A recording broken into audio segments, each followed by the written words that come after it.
Awurade se mo a muni sika mmra mo se kondu na mmra ne nkyɛn ammato nsa o se nye sika no de to enibu Awurade asɛm na sesei ɛyɛ ade a ne bo ɔdi yie nso Awurade se ne mfa sika no to Awurade to nsa fo ne senti na ne so yaba se besua sɛ school besua da yesua na yɛde aboa yɛ ho se wiase adu na meyi ne senti ya to nsa fo pastors ne mu sɛ mmaboa yɛ pastor said ne pastor dan ne mada ma no abai die ne de hye dwumadi ase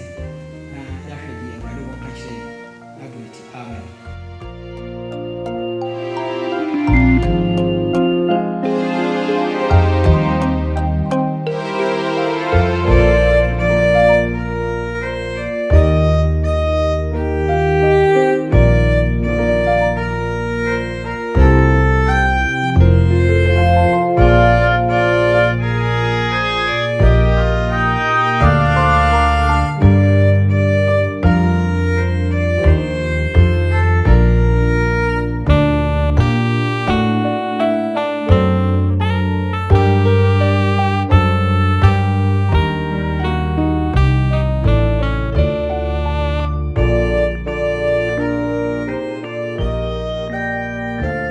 Odofo Awurade hyia sɛ ne so yasa hyia wɔ Awurade asɛm nkɔmɔ a ɛdi hyia ne asomdwie ɛba ɛdi siesie ho ma ɔso aheman ɛna so yɛatwe nsa afrɛ ya pastor Dan ne pastor set so mbɛboa adwumadie mu ɛm sɛ na ɔtwi etwa mu ɛne na ɔtwi die no na ɔmaboa ɔmo guso ɔmo ɛto aso ti yɛnyɛ ɔmo ha die yɛbɛsɛ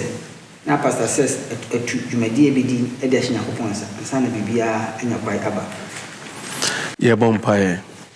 agya kronkron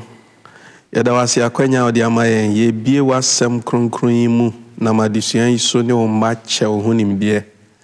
esra fa ye adwini na fa ye so shira o ma etie wasem nyina Awurade Yesu din mu amen. Pastor Ndasibebe ene de sun besu otu din se ribu mmara no so violating the spirit of the law. Pastor asem we kura no ko eden na ohwe nyasosem so de man so a de man Nehemia chapter 5 verse 11 hoso so nti mesto na Pastor Dan ohwe ho asem amaye said ye ibu emran ibu man kese asama kwa no se wokana kese ayi be kura wo violating the spirit of the law ye buhumu emran humu eso ye bu emran humu so na mohwa adesua no ekafa eye wona sebi owo ahohihia mu wo hawmu bibi nti sikasem ne asetena mu no enkoyie na ewo se ye ne ye Kristofo yi ene ye na ewo biase a ye wo bi ye boa wo mo na mohwa saasem a ye kan nye ade a ne na ahya ase titini nyina no ne ye ade a ewo ho se ebi mu enya wo mo ho ebi mu nso ehia na ehia wo mo in fact wo hwɛ enne brem kra saa netie Ibre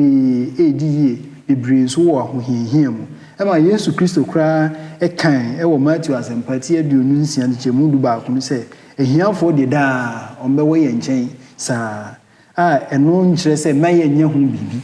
na mu se ye fam die bia ye betumi bia no ye wose ye eno na adusuan de ma yen se se ya anya ne sa then we are violating the spirit of the law anase yebu anase ye sorry tia eye emra no honhom no na ye sorry etia na emra no honhom na ne die eno ene ehumobro se ye hunu amobrofo mobo na ye boa onibie na ye hwe ehiafo ewisia ne nyankan we ye ntam no ye nso ye fam bia se de be ya o masetena mu nso ene ma be koye amom na o mu nso atimi de o mani ahwe Yesu Kristo se ya mpa ono ena ehwe wo mu e wo wasetena mu and this amodi ahohihia ne enwimi saa na bia niema e wo so mo ye kra na se osumu no se ne wo so mo si tweben Awurade no ɔmontumi anyɛ ne saa nti yɛyɛ kristofo yi that is the spirit of the law which we must keep. That's me. Moses, rather than so she said, "Yen power says so that the Biosema Union Yen no bony." Yes, I said, they said, we will push to him or said, putting it be at the side. And I shall a briar here this evening. Nahemia, a pencil, so I know how to buy. Emma, Safuna, Nasa, man, call, which him. Now, Pastor said to her, Besto, come on, send me a year. Nehemia timi solve problem no out na fe wo boa ma o hawa na ekoso me firi odi o se na ha no kwesiti na na ha no kwesei yo medase se ohwe adesua no mu ni wiase abakosemu a brebia no toda man mpanimfo nhyehyeye etumi ma oman ma ekọ ahohiahiam na toda nso a yan kasa ya ne yan ho asetena mu no timi mankrofo eho hiahia omo ndi sa wo hwe Nehemia penso adesua yi mu oka nipa no na ne ha wo mo a omo de baaye no efa kase no na ahohiahia omo akomu no fa eye tax system na ewo ho saabre no na ma omo ho kyere wo mo enti wɔn ho kyerɛ ɔman tax a woyɛ ho hwee a woyɛ ɔman ba enye yie gye sɛ wutua akyi no na afei nyame yɛ ɔman adom a ɔman abɛkyekyere kuro yi asi nyame asɔre dan a ɔman abɛtena ɔman asase soɔ no ɔmo nuanom nso so a nyame ato wɔn nsam a asi wɔn yie nso so na wɔn nso so emu fa kɛseɛ na sɛ ne ho kyerɛ no na ɔkɔ ne nua hɔ kɔbɔ bosia kɔsrɛ no sɛ wɔnom no a ɔbɔ no bosia kakra na wasan de ensi ho mfantum kakraka na wode atu akyiri enti as a result na omo ho kyere omo ho yira wo efise asetena no already more than dada ohia aba won so amma bebre no atonton won fu ebinmu kura de omo ma aye nko a omo som de ateteka ni nyina achi no na omo nuanom a nka ne ye beka ne se asafomba fellow church members na ninia ne ho akyere no aba ne ho ehia mmoa na oboa no na nso mmoa na ode boa no no esa mia nipa no chen senka wote ne baabie eno na wo de saa asem no betu Nehemia nim se ye ho kyere yen already no ye mu bebre yen sa ase kura na ye de asisi awowa agegi sika de akotua taxes enna ye nuanom nso so de omo de afemfam yen ye ho kyere yen enti ye ho bibi ma ye ohawa na oman no ekomu no there were a lot of injustice and oppression. The injustice and oppression so no kredie nya adwuma ama ye time for ye shanko for so esan wo hia eni amane ho makomo bra kra nya kopon ka kyerem se odwu nya asase kra na kemfie so dura dan na asase ma na ni nyina nya adwuma enti ne so pastor dan hwa ye wasafo mu ana ye wo sisi wi ase wi sa situation ti se betumi ade atwen ama obi betumi ahaw okwan bi so ma wo hia ana se dadwena beto so ama watete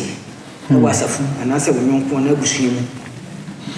menka se toda yena yeniema bia ye beye no e de yekɔ haw mu se wokɔbɔ busia bia nse se wobo ana se wokɔgi sika bia na wo dia kɔ twa wanum sebe kɔtotɔ niema na dia enjoy wo ho se ne wopɛ bia na enya de pɔti bi na wo de ye na ema wokɔ ohia mu a sebe nyenya kopon na ya na se oyonko nipa bi na ya but nyina nim so se bebre wo haw bi mu a enye wo mu na aye bibi ni mum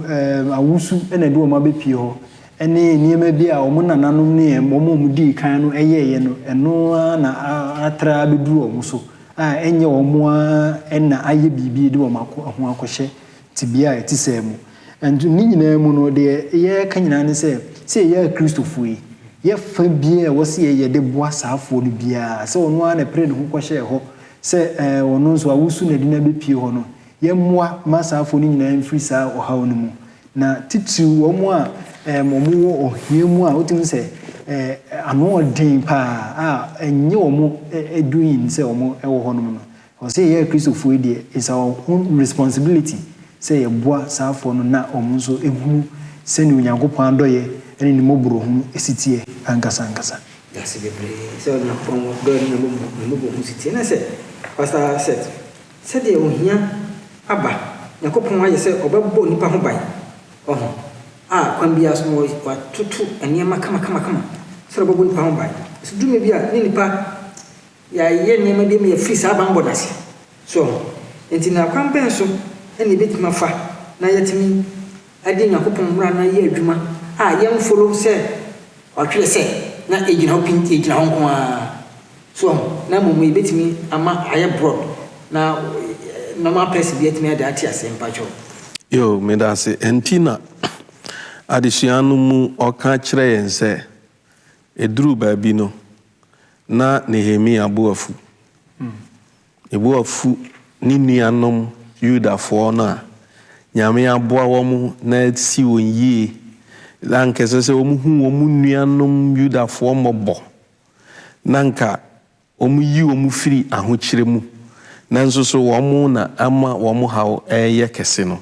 Nehemia abufu ye na isanse etomre bia na ade bia wo ye nkamfumso enni ho saa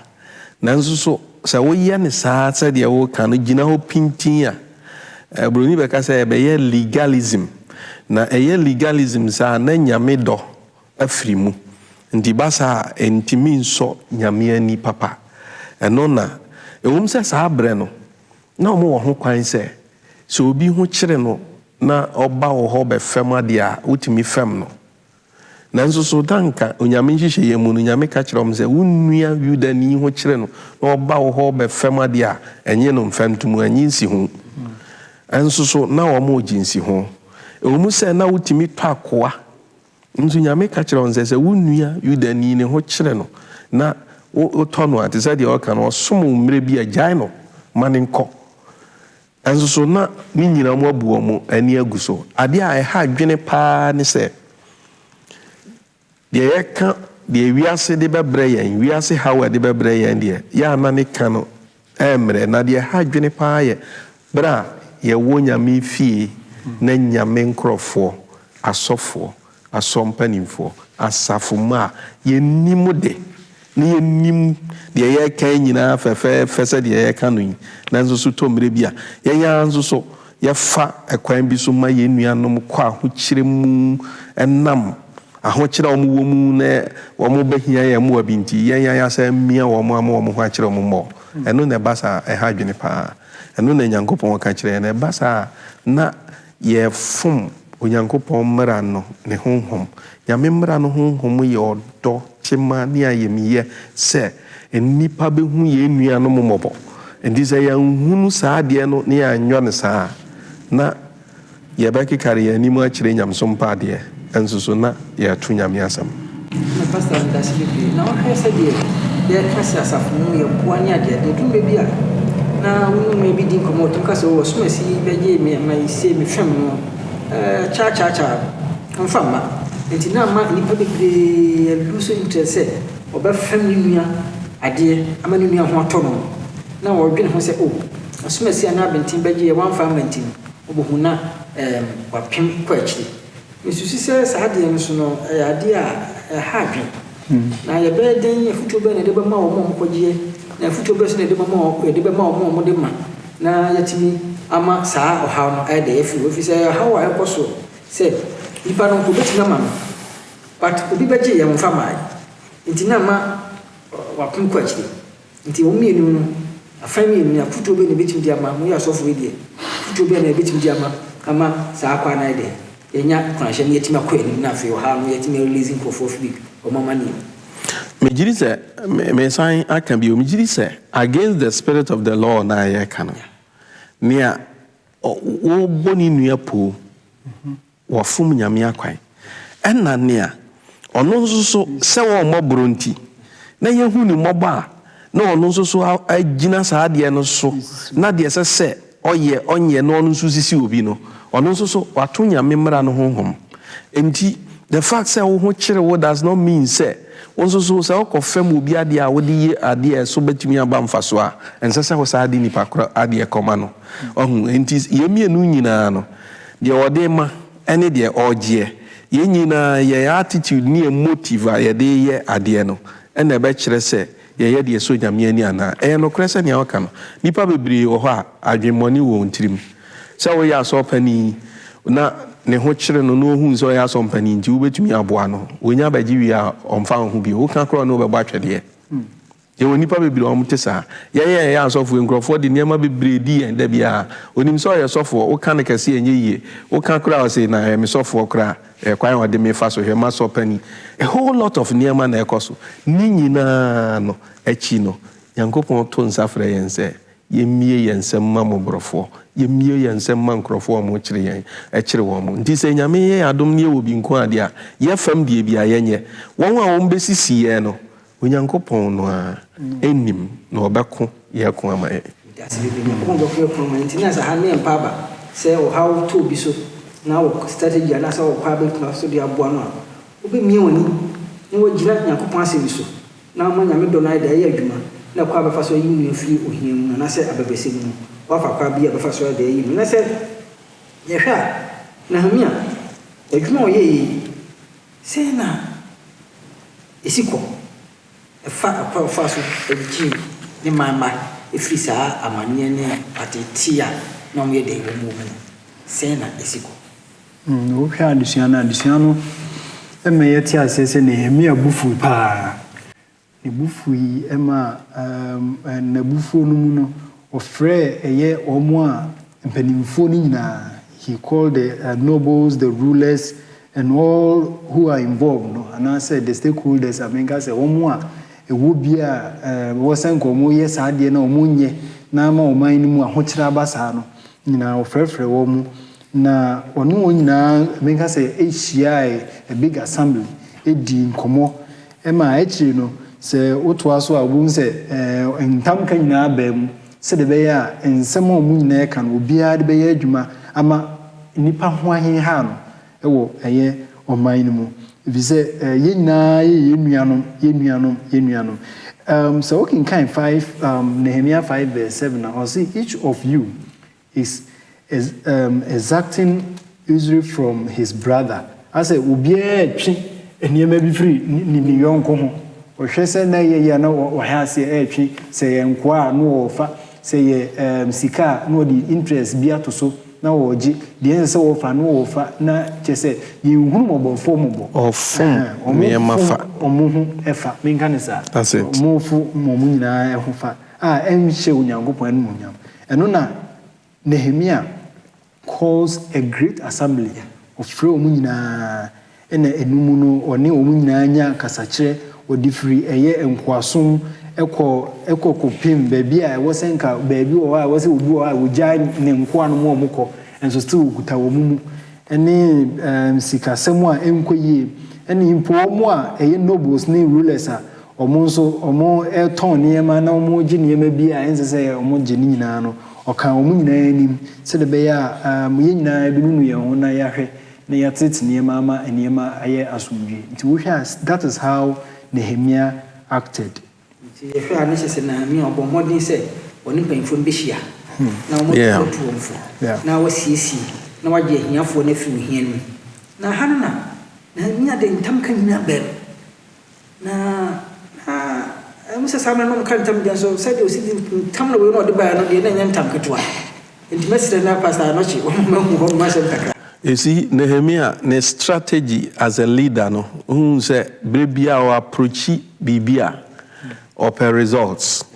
or muaya panty, or fancy say a passo, or share the way or call a assembly. I just say, or a young Quebec say church at business, or free church at business, communicate issue, no, the entire GD say. As I say, will be a done in a young con, our dear Emma, money near home high, no proper communication. No, yes, I didn't in a way, results by any say nobles no ne wɔn a wɔn nkurɔfoɔ ho akɔdi wɔn nsam no nyinaa ɛpene so kan sɛ ɛhyɛ bɔ sɛ yɛde ne nyinaa ɛbɛma na te saa bere mu no tete mmere mu no sɛ eduru asɛm a ɛte saa mu a yɛ ana yɛde ntam ka esi so ɛde kyerɛ sɛ asɛm a yɛkan yɛde bɛyɛ adwuma nti bere a wɔn gye tum sɛ yɛde bɛma no na Nehemia frɛ asɔfoɔ ne sɛ ɛne before the priest asɔfoɔ yɛ anim monka ntam ngu so yɛnka ntam ngu so sɛ asɛm a mo aka no mo de bɛyɛ adwuma in fact na Nehemia hunu sɛ situation ɛwɔ ɔman no mu no ɔmanfoɔ hia release nti at all costs ɛsɛ sɛ release no ɛba nti ɛsɛ sɛ ɔma entam ka esi so unse Abraham soma ne ba na ko anam na kɔpɛ yire abrɛ ne ba Isaac no ɔmaane de nsa bɛka na sinim nti saa abrɛ no mu no na saa de yo no ɛnyɛ mfomso sɛ Nehemia ma ɔman no kantam sɛ de mo akan mo de bɛyɛ adwuma na ɛnyɛ mfomso but the agye nkwa ne Awurade Yesu Kristo baayɛ no otu yɛmfo sɛ yɛnya entam ka Yesu sɛ yɛma yɛ asam nyɛ ane dabi ndi Yesu Kristo se entam ka ho hia yɛka asam a deɛ yɛaka no yɛma ne nya dwuma sɛ yɛntumi nso so a yɛnka sɛ yɛntumi dan sɛ yɛbɛka sɛ yɛbɛtumi nanso so yɛnyɔ nti me sɛ yɛduru sɛ afe so ne yɛbɔ afɔre a wasafo mu a mentam pɛ pledges wɔ masɔre mu papa yɛ a mepɛ cash down wo kan na de agu hɔ yes and no ya na me pepper the reason why I mentam pledges in this nipa bebre ta pledge dwom na ya ka me kakraka ma omo akire no omo ntimi mfamba na ohun se ntam ka no se wo ka e hyew nyame asam hyew se ye waka no se wo de ye adwuma so wa mfa anya adwuma entanye enhyira papa enti ena ya na mentan empese nipa be kikantam because one hwe ya asafomane de bebre betimi aba be kantam o aba kan be yese me yese akire no anye na di musu abra no na bia ni nhira bia sese nke ba no so ama no so enti saa abra no mu de ne Nehemia ye no na eyehu na ye ne kwan so a se de be ya nkrofo no bo hya o mu ahya no om de be ya adwuma no ni Israel for you wo na Awurade se omka che Awurade se Awurade do aka mi na ebedi so ye de be ya adwuma Moses na no kakra bia na danche enti no mi se se onko fi ma hwan nye hu bibia na se no nkon bokwa o mama asem na de ate afa so enti no na se ye hwa ye hu se ensem mo Yakobon ka che nyina no na ye ensem a na hia se de be ya e be boa ama mo asetan ye enti se ba bi Awurade se obia be so ma be so mo de mara ne adwuma so ma be because obia ho beto no obia benya so de me se no asofo ba ko ka se na se na otwetwa mo se administration na government no be lay down e bit mama ohia ba e bit mama aye di ade aba enti Yakobon lay down foundation be ma hoto ni hira ade aba enti bra be busu se pe no na wo de wo ha na ede e ba o man no nti yensem a ye de ya no ka yeah kan addition na waka ho asem pa nsem a ye de ya no ka enka bibia keke if you say what kind Ecclesiastes I na no odin ti ami be se metan kan sa kan so pa ma min ka mo Ecclesiastes no o kan mu odin so for obekan mo Ecclesiastes 5 verse 4 Yankopon asem say and 5 4 and 5 when you make a vow to God do not delay to pay it for he has no pleasure in fools pay what you have vowed better not to vow than to vow and not pay so we show Yakobon bo bia dwentwen ne ma ase if we say onim kwasiafo ho akoma pa bi de wa hyebo no ma de wa hyebo no ma eti de me kanyina say nye bohye no nko a oyi bohye na asem kra free ho a bibia egina onyame fie a ye ka bia na wo se hwe yi ba senior Trono can Onyankopon oni akoma for sebe omo a omo de ne di agro menka ne saa eno nti sɛ wogina onyame fie na wo ka bibi anasa wo hyɛbɔ a na wahwɛ yie sɛ mpanimfo kora na afrɛ ne wo ka bibi ne abɔ mpa yɛ agu so a ɛwɔ sɛ wohwɛ yie sɛ yɛ hyia ne yɛ ka bibi na wogi tum sɛ ne mɛyɛ na ne nyinaa waanya ne nyinaa yɛ nneɛma bi a yɛ ne yɛ fan light but Onyankopɔn ɛhwehwɛ sɛ ka bibi de bɛyɛ adwuma yɛ ka asɛm bi na de abɛtoa so ma no na sɛ in this case no asɛm a yɛka kyerɛ yɛn ho so no ɛwɔ effect wɔ adesua yɛ isua so anaa ɔnti wato aso and some yɛ ka kyerɛ yɛn ho so ɛwɔ sɛ yɛn sɛ asɛm biara efiri onipa anum bɛba no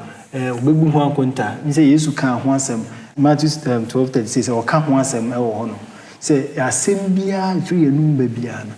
yɛ bebu ho akonta eti ɛnya yɛn ka asɛm biara nkofiri menka ne saa ti wɔ sɛ wotu baas na wobɔ mpa yɛ sɛ nyame honhom mfa nsɛmpa nhyɛ w'anum all the time because asɛm bi wɔ hɔ a woka ebu nipa abam asɛm bi wɔ hɔ a woka ɛhyɛ nipa nkuran asɛm bi wɔ hɔ a woka ɛma tɔyɛ mu ɛna asɛm bi wɔ hɔ a woka ebu nipa ɛma nipa abam bu ɛma ɛde nsɛm bebree ɛna ɛdɛ ɛba nti adesua no ka nsɛm a ɛfiri yɛnum ba the power of words nso no ɛwɔ sɛ yɛhwɛ ne yie pa yɛyɛ kristofo yi yɛnum nsɛm ɛne na yɛhu sɛ de kristofo yɛnum nsɛm sitie ne bɛhwɛ sɛ na ne asokɔ fa so ɛbɛ ɔbɛyɛ n'adwuma tena ase no ɛkwae wɔ ne ɔman ne tenaeɛ nhwɛ so papa a wɔyɛeɛ na sɛ wohwɛ a na wode nipa adwene te ase a na ɛdu baabi a na asɛ ɛde sɛ nipa bɛte ase nti pasa set mɛsrɛ wo na ma meyɛhu kwan a na homi a ɔsi govern ɔman no yo meda ase Nehemia ɛyɛ kanifo a megyiri sɛ yɛbrɛ yi so ɛsɛ sɛ akanifoɔ nyinaa yɛsua ne nwoma no na nea ɔyɛ no nso yɛbɔ mpaeɛ sɛ nyame bɛboa yɛn ama yɛatumi ayɛ bie ɛtɔ da asɛm no ne kan mmerɛ na ne yɔ no ɛnyɛ mmerɛ saa yɛbɔ mmɔden wɔ kasɛm bebree but ɛba adeyɔ mu a tɔ da yɛntumi nnwɔ no saa Nehemia yi a ɔkama nkurɔfoɔ agyae kwan a wɔn de nipa fa so ma wɔn ho kyerɛ wɔn no ɔno nso so ɛde yɛn hwɛsoɔ ɛwɔ n'asetena mu wade yɛwɔ akanifoɔ bebree wɔ hɔ a bere a wɔn ɛka kyerɛ yɛn sɛ tighten your belt na tumi tena ase no na wɔn mu deɛ wɔn ntighten wɔn deɛ na wɔn fom nneɛma fa Nehemia bra wɔka kyerɛ ɔmanfoɔ ne sɛ mon tighten mo ho na obiara squeeze ne ho ma ne nua ho ɛnhan no kakra no Nehemia the same ɔno nso yɛ saa pɛpɛɛpɛ kwan bɛyɛ na ɔfa nso yɛ saa he was made the governor ɔno ne ɛyɛ no ɔman no sodifoɔ amrado a ɔhwɛ ɛhɔ na Persia mmara mu no na amrado no wɔ ho kwan sɛ wɔgyegye toɔ ɛfiri ɔmanfoɔ no hɔ na ɔde ɛbɔ ne man ho ban na afei ɔno nso so de bi tua ne ho ka ba Nehemia wanyɛ saa deɛ ɔman no ho kyerɛ wɔn mo dada enti ogyae to a na sɛ wɔgyegye wɔn mu nyinaa ɛde kyɛ wɔn mo afei deɛ anigyesɛm koraa ne sɛ na hemfie hɔ kɔɔto hɔ nyinaa wɔn a na ɔne wɔn yɛ adwuma nyinaa ofidi wɔn da biara pastor hɔ deɛ before say ɛyɛ wɔn ɛnyɛ asɛm ketewa because yes okay kan Bible no say about 150 people a na ɛwɔ court hɔ a wɔne wɔn yɛ adwuma no Nehemia fed all of them na nwanwasɛm ne sɛ wɔse da biara na okum nantwie baako ɛne nwan nsia nwan akɛseɛ nsia ɛne adeɛ aduane ama wɔn a wɔne wɔn yɛ adwuma ne ne fiefoɔ nyinaa so Nehemia mfa saa so bi anto ɔman no so ɔdi firi ɔno a ne nhyira nyame de ahyira no mu ɛkyerɛ sɛ na Nehemia adwuma ɔyɛ sɛ kabera no na nyame nam so ahyira no paa ɛfiri sɛ ɔn sɛ kabera adwuma no ɛte sɛ nnɛ yi obi ɔbɛn ɔmampani paa chief of staff enti ɔbɛn mampani paa nti wanhwɛ ne yie a saa nkurɔfoɔ bɛtumi ama ahenni agu enti yɛhwɛ wɔn mu yie paa nti wohwɛ a Nehemia nyaa ne ho ɛwɔ saa adwuma a odi kan yɛ no mu na wanya ne ho na ɔde ni na hunyadeɛ ne ne bibia ɛsom onyankopɔn de yɛ nyame adwuma nti wamfa na no ne ka nsɛm kɛkɛ ɔde ne niyoyɛ nso ɛkyerɛ sɛ deɛ wɔka no ɔgyidi wei ni ade a sɛ yɛ nyina yɛsua firi Nehemia ɛnkyɛn sɛ ɛhwɛ so pa akanifoɔ yɛn nso yɛbɛyɛ bie you will not only preach and sɛ yɛde ano ka nyame asɛm kɛkɛ ka kyerɛ nkurɔfoɔ sɛ ontua tithe when we are not paying tithe so sɛ bra memeyɛ ɔsɔfoɔ a mekyerɛkyerɛ deɛ sɛ asɔre ma yɛ I have to lead bibia mu ɛsɛ sɛ meyɛ ɔkanifoɔ ɛwɔ mu ɛde kyerɛ sɛ deɛ meka no megye di ɛno bi na Nehemia yɛyɛ na menim sɛ obiara a woyɛ kanifoɔ a woyɛ saa no people respect you and they listen to you. No wonder say ɔman ni nyinaa rally behind him ɛma adwuma a na ɛsɛ sɛ Nehemia yɛ otumi ɛyɛ ma ɛhyɛ nyame ani onyam. Hallelujah. Amen. Let's all try na Nehemia adwuma so bi so yɛ bi. Ɛni Nicodemus wa. Ebra gospel no hyɛaseɛ no. Sika no wo nyinaa ebehia no. Because sika wo nyinaa yɛ nyame adwuma saa. Na lawyers no say wɔkɔ Yesu nkyɛn nti obi ankɔ ne nkyɛn bi o. Ɔho bi ankɔ ne nkyɛn but wɔn paba ɔde sika yɛ nti ne gyiri sɛ wakoma bɛn Awurade ho a wobɛtumi ama move forward na ɔyɛ saa deɛ na sɔfo da ma yɛ kwan kyerɛ a yɛne Yesu so yɛbɛtumi aputun down na bia yɛnya power bi na yɛtumi ayɛ saa adeɛ bi. Menka no sɛ yɛbɛtumi ayɛ deɛ Nehemia yɛyɛ paa. And say, yeah, Nehemia, he had his foundations. Yeah. The foundations were built on someone, on God, the word of God and prayer. Say, you will disobey the spirit of the law.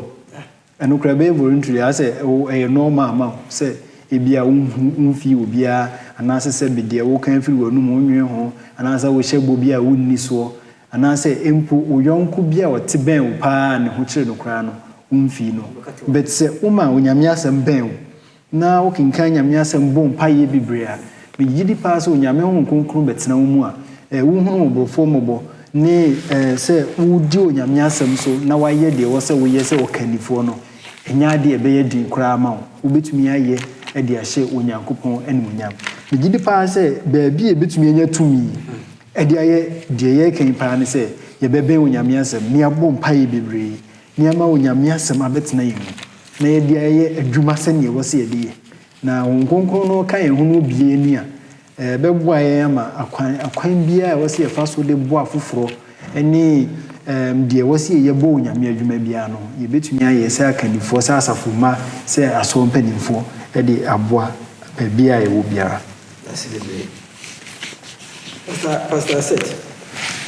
I quite mean when I feel it. Yo, yeah, dear, me person, I can't hold Mika Tinsian Jichemu or Cheno was you only papa. Waka, dear, yeah, actual. And ye bribia say, at the tinny ye, any adoye pe, any a hobrasia, what they knew with Yankopon and Auntie. Braya de ano ekyerɛkyerɛ Nyankopɔn asɛm mu sɛnea yɛfa nyame asɛm a ɛbɛsi yɛn yie bɛboa yɛn ama yɛn ho atɔ yɛn no yɛn a yɛka asɛm no yɛmmɔ mpa yɛn srɛ Awurade sɛ ade tenene yɛ yɛni bɛgye ho na de tenene yɛ bɛyɛ part and parcel of us na afei by so doing nam sɛ nyame honhom afa yɛn na yɛbɔ tenene abrabɔ nti no adɔyɛ pɛ ne ayamyɛ ne tema ɛbɛyɛ yɛn kyɛfa bi na yɛnyɛ hunu ama yɛn ho na yɛayɛ di ama yɛn ho abɔ mpa yɛ ama yɛn ho na afei yɛasosɔ yɛn ho asene kakra yɛbɛtumi de aboaboa yɛn ho yɛde aboaboa yɛn ho yɛnam saa yɛ so bɛtumi awie Onyankopɔn mmara no ɛyɛ ɔdɔ no so die na yɛn kwagye a Onyame de ama yɛ wɔ Kristo mu no awie pɛyɛ. Amen. And na Pastor Dan, Philippians 1 chapter 2 verse 3 was it. No me really be ready to pay ana no nyam hu pɛ so. Mum fa hobrasie adwene no. Ɛno mo nyonko no nkyɛn mo ankasa no. Muma obiara hwehwɛ ne ɔno nko an dia. Mum ɔhwɛ ne fɛfo so die bi. Amen. Saa asɛm yi no de bia yɛka yɛabɛka bia na wo sɛ bu nyɔnko sɛm wo sɛ ɛyɛ adeɛ bi a ɛnɛ nam nam na metwene ho a sɛ ɛyɛ dɛn na kristoni timi ne ne kristoni timi nya asɛm ma asɛm timi yɛ timi mesusu sɛ bia ɔdɔ no yɛ adwuma a adeɛ na nka yɛ haw kɛseɛ no ɛbɛtumi abra ase ntintimi mmara ase a na adɛnti na ɔsɛtim ba saa sɛ ɔhaw timi sɔre bi asafo mu ebi efie bi adwuma mu anaa baabiaa nam sɛ saa asɛm yi no kyɛ sɛ yɛanoma yɛ confused wode mserɛ wo asɔfoɔ mu wɔ ha deɛ ɔma yɛhu kwa bɛfa so practical ne yɛbɛtumi putu saa asɛm yi into practice na ɛbɛtumi abɛyɛ part of our life. Onim sɛ naturally no onipa biara firi berɛ a bɔne baeɛ no nipa yɛ selfish obiara dwene ne ho obiara pɛ sɛ ne ho tɔ no wie ase ne nneɛma kɔ yie ɛboa no na the spirit of Christ Kristo ne honhom no ɛwɔ ne mu no ɛdwene afoforɔ ho kyɛn ne ho ɛno nti na ofiri n'ahengua so sane baa nipa a wahwe aseɛ tebea mu na wɔsan bɛsom yɛn de kɔ asɛnnua no so maa yɛn bere biara a wosere Nyame sɛ Awurade ma me nsɛw na wobɛn Christ no ɛyi pɛsɛmenkum nya firi wo mu ɛma wonya te mama foforɔ dwena foforɔ ho yɛbɛyɛ dɛn na nipa hunu nipa adwene mu abue sɛbe na yɛhunu Nyame na yɛdwane musu a ɛkɔ so wɔ wie ase tɔda wohu sɛ wo nua bi kɔwu paa berɛ a wahyɛ ase a wɔrebɔ no ɔnyini nkyɛ the way a wɔrebɔ ne berɛ no nyadeɛ a wɔbɛkyɛ wɔ asase so na nhwɛ yie nso a na yere ne ne ma nyinaa bɛbrɛ kyɛma bɛɛ na wonyama no sɛ wobɛyi no afiri saa tebea no mu ɛno na Bible no ka kyerɛ yɛnwene afoforɔ ho ɛnkyɛn yɛn ho yɛbɛhunu Awurade nti yɛnya anidasoɔ yɛnya asomdwie nneɛma ɛkɔ yie ma yɛn dɛn na yɛn nso yɛyɛ sɛ nkurɔfoɔ a ɔmunya nhunu deɛ yɛahuni wɔmbɛhu Awurade na ɔmo aba yɛn nyinaa yɛaka bɔ mu asom Awurade na ɔmo asetena ayɛ fɛ naturally no ɛnyɛ yɛ suban ɛni yɛn mu gye sɛ Christ honhom no te yɛn mu enti sɛ yɛbɛtumi a ɛda gye sɛ Christ honhom no bɛtena yɛn mu anyɛ saa deɛ a deɛ yɛhunu nne yi no a yɛkoko ntɔkwa watimi wakame tɔda a sɛm ansɛ sɛ yɛkyerɛ ho kyerɛ kaa ne yɛkyerɛ kyerɛ kaa because wadwene yɛ sɛ asɛm a meka yɛ deɛ manka no yie ankyerɛ wo anka wohu me mmɔbɔ anka bi anka woagya yɛ akyɛ me but ɛnam sɛ wodwene wo ho kyɛɛ me na wadwene yɛ sɛ mabu animtia nti no ama wontumi nyɛ mu mfa nkyɛn na a whole lot of mess na create nti Nyankopɔn mmoa yɛn da bi a wobɛbɛn Yesu no wobɛhu sɛ menya nuru baabi a ɛbɛma w'ani abere sɛ wobɛkɔ w'anim na watumi anya Christ suban no bi yi sɛ yɛbɛn Yesu anyɛ saa sɛ wobɛdwene wo yɔnko ho akyɛ wo ho deɛ naturally ani yɛ mu sɛnea Paul ka no papa a ɛpɛ sɛ yɛyɛ no yɛntumi nyɛ in fact yɛyɛ na yɛha so ɛkɔ yɛ akyi bio ɛno nti naturally no yɛnte saa menka no sɛ bɔne nti ama naturally yɛnte saa nti ɛden sɛ wobɛdwen wo yɔnko ho asene wo wankasa wo ho selfishness is part of us and because of sin no, that is how it is deɛ bɛtumi ayɛ na menka sɛ mede ka sɔfoɔ deɛ wo sɛ yɛbɛn yɛ Awurade nneɛma Yesu Kristo asɛm no tena yɛn mu na yɛn nso yɛnante wɔ Nyame asɛm mu a na yɛbɔ mpaeɛ bebree ɛno paa ne hia na yɛma wɔ Nyame honhom nso abie aniwa a meyɛ sure sɛ deɛ ɛrekɔ so wɔ yɛn busua mu yɛ asetena mu yɛ asafo mu ne bɔne a yɛntumi mpo mfa nkyɛ ne nyinaa no ɛbɛfiri hɔ ama yɛn nyinaa yɛtumi atena ase asomdwie mu na yɛanwe biribi atutupɛ so na mmom yɛadwene yɛn ho ho asene yɛn ho atena ase asomdwie mu Amenhyira mu sɔfo amenhyira mu damase bebree amenhyira wo nso ɛna asɔfoɔ aka asɛm bebree sɛ meka sɛ meka me hu baabi ɔdeɛ wɔ sɛ meka na deɛ sɛ megya yɛ nti deɛ mɛsrɛ no sɛ Awurade bɛboa yɛ na asɛm a yɛsua no ne yɛbɛtumi ayɛ mfɛ so papa na me atumi yɛ saa nneɛma yi nyina ɛhu sɛ ɛberɛ a wɔhyɛ ase atu kwa no aba no na wɔhyɛ Awurade mu nti na wɔnwene biribi mfiri abɔnten biribi ɔdwene bi afiri Awurade hɔ nti bɛka sɛ na ɔnya the copy of the Torah no nti nti mu nsɛm na ɔde yɛ adwuma nti na ebi biara no yɛ quality life a ɛkyerɛ sɛ wodwene ho a wana ɔyɛ minister a ɔnye nakatua na ɔno mmom no ɛtua nkɔfoɔ ka nyankopɔn te n'akoma mu nyankopɔn dɔ no hyɛ no nti ɔbu nketewa no nyinaa sɛ ɔpagya wɔ no nti awurade na mɛsɛn sɛ asafo bi a wɔn biara bɛyɛ deɛ ɔbɛyɛ biara na wɔaboa me nyankopɔn adwuma akɔ so awurade adwuma tu mpɔn sɛ ɔsɔfoɔ sɛ asɛ ɔmpanyin sɛ secretary sɛ hwan obiara bibi a wode ɔne bɛto awurade ɔmfoɔ ne anto awurade na sɛ wode ɔne bɛto baabi deɛ a ɛne ɛnyɛ adeɛ asɛ deɛ ɛka asɔfoɔ aka akyerɛ yi nyɛ adeɛ bɛtumi bibi a ɛbɛhyɛ nyankopɔn anuonyam nti wobɛyɛ deɛ bɛka sɛ legalism no deɛ ɔbɛyɛ na mmom no sɛ spiritual no wobɛhu the large and the bigger size of the law no na wode yɛ adwuma no deɛ wontumi ho awurade nhyira wɔdɔfo sɛ ne dɛ so ɛne ɔhyia wɔ awurade asɛm so wohwɛ afidie ase a yɛde adrɛs ato hɔ wo asɛmbisa na mmoa a wode bɛba hɔ a yɛ mpanyimfoɔ ne asɔfoɔ bebree wɔ hɔ a ɛpa sɛ a ɔmba bɛboa yɛn na yɛtumi yi wa no awurade nhyira wo na dom nti amen afei bɛsɛ na